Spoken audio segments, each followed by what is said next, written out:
내년 여름에 일본에 큰일이 일어날 것 같다.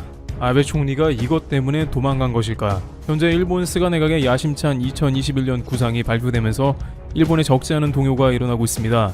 특히 일부 네티즌들은 일본의 상황이 어쩔 수 없는 국면이 있는 걸 알고 있지만 엄청난 일이 될 수 있다면서 일본 정부의 관련 결정에 대해서 적지 않은 우려를 표합니다. 현재 스가 내각은 참의원 해산도 미룬 채 일본의 경제 회복을 최우선 과제로 삼고 있는 상황입니다. 그러다 보니 경제 위주의 정책을 남발하고 있으며 다소 우려스러운 일들을 추진하고 있다는 것입니다. 특히 코로나가 아직 끝나지도 않은 상황이며 내년까지 유력한 백신이 나올 확률도 매우 낮은 상황입니다. 언뜻 보면 이 문제는 별것 아닌 것 같이 생각되지만 중국이라는 변수가 등장해서 두려움을 또한 사고 있다고 합니다. 게다가 지리적으로 가까운 한국도 지적을 하며 일본 네티즌들의 반발이 적지 않다고 하는데요. 바로 2021년에 도쿄올림픽 표를 가진 관광객을 입국 허락하는 방향으로 검토하고 있다는 사실입니다. 그런데 이것이 상상도 못한 방향으로 흘러가서 일본의 막대한 위기를 불러올 수 있다고도 전망됩니다. 우선 일본 당국은 건강 어플을 설치한 관광객에 한해서 도쿄올림픽 경기 입장권을 가진 관광객을 나리타 공항 등에 격리를 면제하고 입국할 계획을 세운다는 것입니다. 그런데 여기서 한 가지의 중요한 질문이 존재합니다. 현재 누가 표를 가지고 있으며 그렇다면 누가 일본에 입국하게 될 것인가 하는 시뮬레이션이 필요할 것입니다. 그러나 이에 대해서 일본 당국은 어느 정도 알고 있음에도 짐짓 모르는 척하면서 관광객을 받기로 한 게 아니냐는 것이죠. 바로 도쿄올림픽 주요 경기의 많은 좌석은 중국에 팔려서 수많은 중국인들이 일본에 입국할 것이라는 예상입니다. 그럼 왜 중국에 많은 표가 팔렸냐에 관해서는 중국은 우선 지리적으로도 매우 가까워 도쿄올림픽이 인기가 많은 데다가 중국은 올림픽의 상위권을 유지하고 있는 올림픽 강국으로 주요 종목의 결선에 올라갈 수 있는 종목이 많습니다. 따라서 많은 중국인들은 웃돈을 주고서라도 결선 경기 등 주요한 경기를 찾아서 보기 원한다는 것입니다. 이러한 분위기는 2008년 중국의 베이징 하계올림픽에 충분히 있었고 많은 이들은 표를 구하지 못했습니다. 그런데 도쿄올림픽 조직위원회는 올림픽 티켓을 온라인 구매 방식으로 자국에 푸는 실수를 했습니다. 이 티켓은 일본의 주소만 있으면 누구나 살 수 있도록 해놨기 때문에 일본에 주소를 둔 중국인들이 개입해 표를 사직했습니다. 일본 국민들도 표를 제대로 구하지 못했고 주요 경기에 많은 티켓은 중국인 차지가 됐습니다. 중국인들은 각종 일본의 조직까지 동원해서 도쿄올림픽의 주요 경기 표를 있는 대로 싹쓸이했던 것입니다. 많게는 10배 이상의 차액을 남길 수 있는 상황이죠. 한국에도 이러한 비슷한 피해가 존재했습니다. BTS 한국 공연 티켓을 중국 사람들이 많이 구매해서 다시 한국인들에게 비싸게 암표로 팔기도 했습니다. 일부 중국인 암표상들은 BTS 공연을 한번 하기만 하면 수천만 원의 이익을 볼 수 있다는 말을 하기도 했습니다.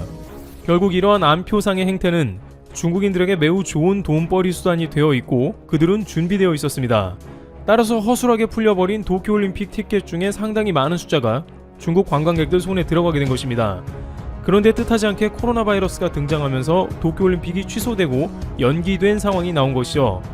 문제는 도쿄올림픽 티켓을 환불받을 길이 전혀 없어서 자칫 돈을 모두 날리게 된 것입니다.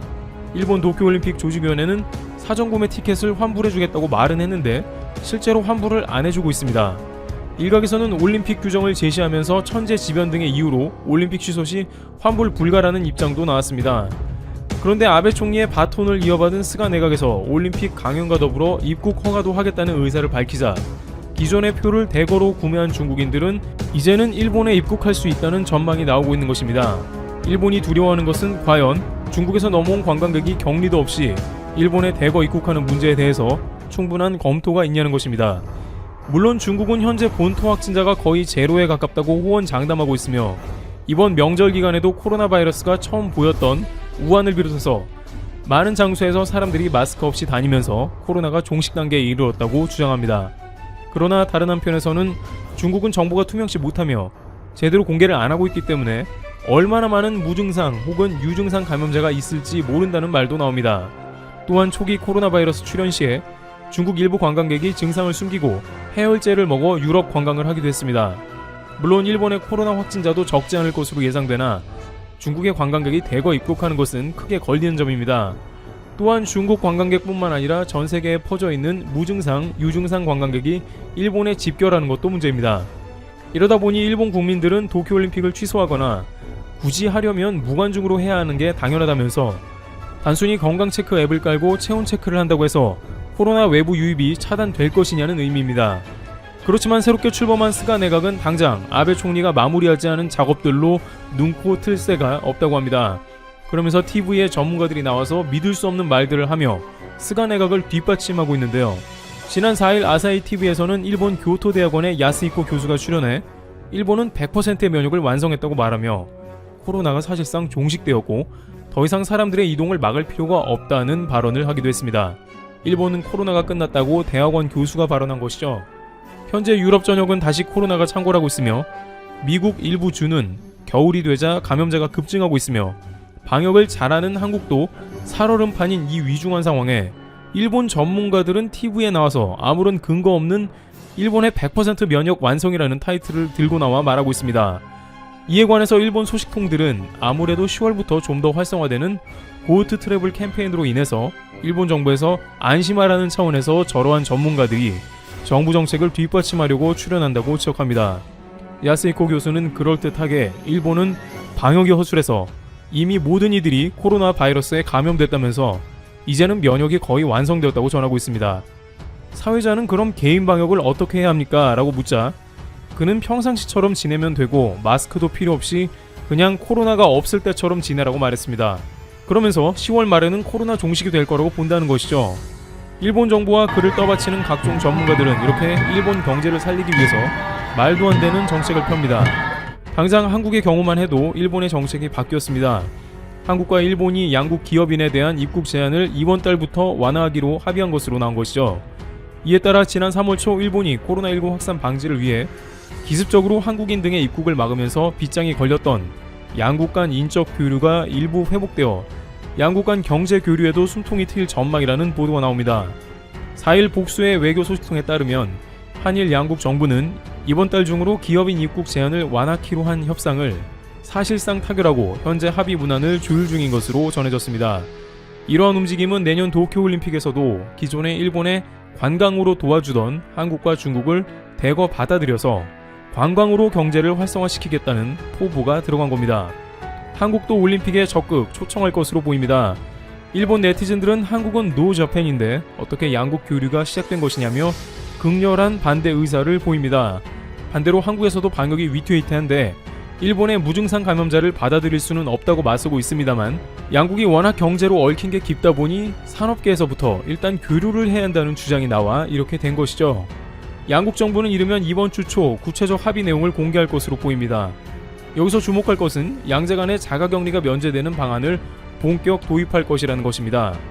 한일 간의 기업인들은 음성 확인서를 제출하기만 하면 2주간 격리가 서로 면제되는 과정을 갖습니다. 또한 이것을 전면 확대할 수도 있다는 것입니다. 언젠가는 관광객도 일본에 그냥 갈 수 있다는 뜻입니다. 일본 정부는 이 과정을 내년의 도쿄올림픽에도 그대로 적용해서 전세계 관광객을 집결시키겠다는 것입니다. IOC는 이에 관해서 아직 이렇다 할 입장을 내지 않고 있는 상황입니다. 선수들과 관광객이 전체적으로 큰 위험에 처할 수 있는 상황입니다만 지금까지 추이를 봤을 때 이미 일본 정부가 너무 손실이 크다고 판단한 IOC는 별다른 조치를 취하지 않고 도쿄올림픽을 그대로 2021년 7월 말쯤에 열게 할 것으로 승인할 것입니다. 당장 한국에서도 일본과 국경을 오픈한 것이 신경 쓰이고 이것이 가을 겨울 시즌부터 시작이 되는 국면이기 때문에 일본발 감염자가 늘 수 있다는 것이 걱정이 됩니다. 일본은 PCR 검사 숫자가 매우 적고 감염이 되더라도 코로나 확진으로 판명 안 해주는 경우가 많기 때문에 국경 개방은 한국에 있어 훨씬 불리하다는 것입니다. 그런데 만약 이것이 도쿄올림픽으로 연결되어 한국까지 코로나 바이러스가 넘어오게 된다고 생각해 본다면 결국 다시 한번 한국의 외국발 감염 문제가 본격적으로 나타나서 적지 않은 위협이 될 수 있는 것입니다. 이와 같이 일본은 현재 도쿄올림픽을 재개하며 그 중에는 수많은 중국인들의 대거 입국도 포함될 예정입니다. 일본 국민들은 무관중 올림픽을 해야 한다고 소리치지만 이미 막대한 손실을 본 일본 정부에서는 경제를 살리기 위해 올림픽을 유관중 올림픽으로 강행하고 있으며 이는 주변국인 한국에도 위협이 될 수 있을 것으로 관측됩니다. 트리블티브 여기서 마치겠습니다. 감사합니다. 한국 신남방 정책의 결과가 뜻밖의 분야에서도 가시적인 성과를 거두고 있음이 밝혀지고 있습니다. 지난 9일 농림축산식품부에서는 한국의 아세안 지역에 대한 농식품 수출량이 크게 증가하였다 발표했습니다. 2020년 1월부터 11월까지 수출액의 총합은 6,845만 달러로 전년 동기 대비 6.8% 증가한 수치라고 하죠. 코로나19로 인해 해외 수출 여건이 상당히 악화됐음에도 불구하고 농식품 수출액이 역사상 최대치를 기록한 것은 꽤나 고무적인 결과입니다. 특히 이번에 동남아 지역은 그동안 꾸준히 1위를 차지하던 일본을 제친 것이기 때문에 의미가 큽니다. 그동안 한국은 신남방 국가의 국가별 특성에 맞는 품목을 중심 온오프라인의 판매 플랫폼을 대거 구축하였고, 코로나19 사태를 맞이하면서는 이들 국가 속에서도 온라인, 비대면으로 급변하는 유통시장 변화에 발빠르게 적응하여 현지에서 경쟁력을 갖추었습니다. 그래서 간편 가정식의 수요 증가, 배달 어플의 확대로 인한 면류, 소스류, 김치 등 각종 미디어를 통해 노출되는 한국의 간편 음식들이 동남아 국가들에서 큰 인기를 끌게 되었죠. 이태원 클라스 등의 한류 드라마와 슬기로운 집콕 생활 등의 요리 플랫폼 서비스는 동남아시아 사람들이 한국의 음식에 관심을 갖게 하는 데 그치지 않고 이를 쉽게 따라 만들 수 있도록 견인하는 역할을 했습니다. 떡볶이, 비빔밥, 김치볶음밥, 고추장 불고기 등 다양한 한식 요리에 흥미를 붙인 사람들은 단순한 요리뿐만 아니라 한국인들이 주로 먹는 포도, 단감 등의 음식에도 큰 관심을 가지게 되었습니다. 이는 결국 동남아시아 국가들이 각종 고급 과일류를 한국으로부터 수입하는 신기한 결과를 이끌어냈죠. 그동안 우리가 동남아시아 하면 열대 과일을 주로 떠올릴 정도로 과일의 대표 고장인 동남아라고는 상상할 수 없는 상황입니다. 그리고 이러한 상황을 안이 꼽게 보는 국가가 있습니다. 바로 일본이죠. 특히 2018년 평창 동계올림픽 기간 동안 일본 여자 컬링 대표팀의 한 여자 선수는 한국의 딸기를 먹고 자신의 SNS에 글을 올렸다. 자국의 네티즌들에게 큰 비난을 받은 적이 있었습니다. 하지만 이러한 사실은 그동안 일본과 친밀한 관계를 유지하고 있던 동남아시아 국가들의 귀에도 들어가게 되었습니다. 그들이 생각하기에 고급 딸기의 고장은 일본이었는데 그 일본에서 살고 있는 일본인이 맛있다고 극찬을 한 한국의 딸기는 얼마나 맛있는지 궁금해졌겠죠. 그 결과 이들 국가에 대한 한국 딸기의 수출량은 가파른 속도로 증가하고 있습니다. 한국의 딸기는 연평균 15%의 성장세를 보이고 있습니다.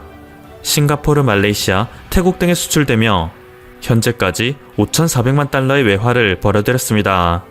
심지어 베트남 등의 국가를 통해서는 매년 4만 달러 이상의 로열티를 벌어들이고 있는 상황입니다. 딸기라는 품종은 원래 보관기간이 길어지면 물러지고 신선도가 떨어져 수출에는 부적절한 과일이지만 농촌진흥청이 국산 딸기의 수출을 장려하고자 생육 환경 최적화 기술부터 에너지 절감, 선별 및 포장 기술 등 각종 기술을 개발하여 상용화시킨 끝에 우리 농산품 중 가장 훌륭한 효자 상품으로 만들어낼 수 있었죠. 그 결과 현재 한국의 딸기는 전용기를 타고 동남아로 수출되는 진풍경이 펼쳐지고 있습니다. 코로나19로 인해 항공편이 줄면서 수출 농가들이 적재 공간을 확보하지 못했는데 동남아에서는 한국 딸기에 대한 수요가 폭발적이기에 전용기를 동원해서라도 수입하겠다 합니다. 12월 둘째 주부터 내년 4월까지 한국산 딸기의 수요가 특히 많은 싱가포르에 주 4회 딸기 전용기가 투입됩니다. 그래서 총 1072톤의 딸기가 싱가포르로 수출된다고 하는데요. 싱가포르보다 더 많은 수요를 자랑하는 국가가 매년 1753톤의 딸기를 수입하는 홍콩이기에 홍콩에 역시 전용기를 이용하여 딸기를 수출하게 될 수도 있다는 이야기가 오가고 있습니다. 이런 상황을 일본이 반길 리가 없습니다. 안 그래도 한국은 WTO 분쟁을 통해 후쿠시마산 농수산물을 수입 거부 확실시한 바가 있죠. 이것은 국제사회에서 상당히 큰 의미를 지닙니다. 후쿠시마 원전 사태가 최초 발생했을 때 대부분의 국가들은 방사능 비폭을 두려워하며 너나 할 것 없이 일본산 농수산물 수입을 차단했습니다. 하지만 일본은 수년간에 걸쳐 후쿠시마산 농수산품은 안전하다고 강조했고 각종 국제기관을 매수하여 과학적인 근거도 꾸준히 제시하였습니다. 한국에서는 대부분 무시하고 있는 분위기이지만 일본은 여전히 국제사회에서 강대국으로 분류되고 있고 이들이 과학적인 근거까지 들어가며 수입 재개를 강요하는데 이 강압에 버틸 수 있는 국가는 세계 몇 없겠죠. 특히 아직 대부분의 국가가 개발도상국에 불과하고 수십 년간 일본의 영향력이 지배적인 동남아시아 지역은 두말할 것도 없을 것입니다. 결국 그들은 반강제적으로 후쿠시마산 농수산물에 대한 수입 재개를 결정했습니다. 그런데 한국의 WTO 승소는 이 모든 상황을 뒤바꿨습니다. 분명 2차전까지만 해도 한국은 일본에게 패배하여 이제 곧 일본에게 문호를 개방할 위기에 놓여 있었으나 3차전에서 극적인 역전을 하게 되어 후쿠시마산 농수산물의 위험성을 입증하게 된 것이죠. 만약 1차전부터 한국이 승소했다면 파급력이 약했겠지만 3차전에 가서 거둬낸 극적인 승리는 그만큼 일본산 농수산물의 방사능이 위험하다는 결정적인 증거가 나왔다는 방증이 아닌가? 라는 합리적인 의심을 불러일으켰습니다. 그래서 동남아시아 지역에서도 최근 일본산 농수산물에 대한 수입 규제를 재개하게 될 것이라는 말이 업계 사람들 사이에서 조금씩 나오고 있죠. 현재 나이지리아의 오콘조 후보와 치열하게 싸우고 있는 한국의 유명희 본부장이 WTO 총장에 선출된다면 국제사회에서 한국의 영향력은 더욱 커질 테니 일본산 농수산물 보이콧을 시행하는 글로벌 트렌드는 일본이 아무리 발버둥 쳐도 바뀌지 않을 전망입니다. 엎친 데 덮친 격으로 일본에서는 최근 방사능 피폭을 당한 생물들이 연달아 발견되고 있는 한편 후쿠시마 오염수를 태평양에 방류하겠다는 계획을 끊임없이 추진하고 있기에 일본에 대한 국제사회의 신뢰도는 계속 떨어지고 있습니다. 한국은 베트남, 인도네시아, 싱가포르 등 동남아 현지에 있는 각종 대형 유통 매장에 온라인 구매를 결합시킨 플랫폼의 장악력을 높이고 있습니다. 또한 각종 대형마트에는 I Like Kfood라는 한국 식품 상설 판매관을 구축하고 있고 각종 SNS와 전자상거래 플랫폼에서는 이에 대한 다양한 라이브 마케팅을 진행하고 있기에 한국 농식품 상설 판매관은 곧 품질 좋은 한국 식품 구매 창구라는 인식이 쌓여가고 있는 상황입니다. 그리고 이러한 한국의 전략은 앞으로 발표될 RCEP에서 큰 반전을 가져올 것이라 말하는데요. 원래 RCEP이 발효되면 한국은 전기전자, 자동차, 철강 등 기존의 막강한 경쟁력을 갖고 있던 수출 품목에 대해서는 큰 이익을 볼 수 있지만 상대적으로 경쟁력이 약하던 농수산품 등의 항목에서는 우리 농민들의 피해가 클 것이라는 염려를 불러일으켰습니다. 하지만 한류라는 소프트 파워로 인지도를 높이고 있는 한국은 식품들마저 현지 소비자들에게 친숙하게 다가가고 있습니다. 또한 농촌진흥청 등이 직접 나서 품종 개발부터 상품 개발, 저장 기술, 선도 유지, 선별과 포장 개선, 물류비 절감, 마케팅까지 이뤄지는 한국의 수출 전략은 관세가 철폐되는 품목을 중심으로 한국의 농식품이 고품질, 프리미엄으로 자리 잡도록 돕고 있죠. 지난 12월 5일부터 6일까지는 태국 방콕 시안파라곤에서 농림축산식품부와 한국농수산식품유통공사의 공동주최 K푸드페어 소비자 체험 홍보 행사가 열렸습니다. 한국의 인기 드라마에 등장한 식품을 직접 시식할 수 있는 오픈 키친과 신상품을 가득 선보인 K푸드 미니마켓 등 다양한 테마 부스와 프로그램이 운영되어 당일 현지 소비자들에게 큰 호응을 얻었습니다. 동남아 지역에서 특히 큰 인기를 얻고 있는 K-팝 그룹 데이식스와 함께 K푸드를 즐길 수 있는 실시간 현장 라이브도 진행되었기에 젊은 팬들의 참여가 눈에 돋보였습니다. 이 행사에 참여했던 22세의 여성 시티라 찬타와이는 코로나로 한국에 갈 수 없는 것이 너무 아쉽지만 이 행사를 통해 한류 스타도 만날 수 있었고 드라마로만 보던 한국 음식도 먹을 수 있어 너무 좋았습니다. 라는 소감을 밝혔죠. 코로나19로 인한 글로벌 경기 둔화, 물류 여건 악화는 우리 기업의 수출에도 어려움을 가중시키고 있으나 한국은 다양한 방법으로 위기를 타개해가고 있습니다. 지금까지 퍼플튜브였습니다. 여러분의 구독과 좋아요 그리고 알림 설정은 콘텐츠 제작에 큰 힘이 됩니다. 감사합니다.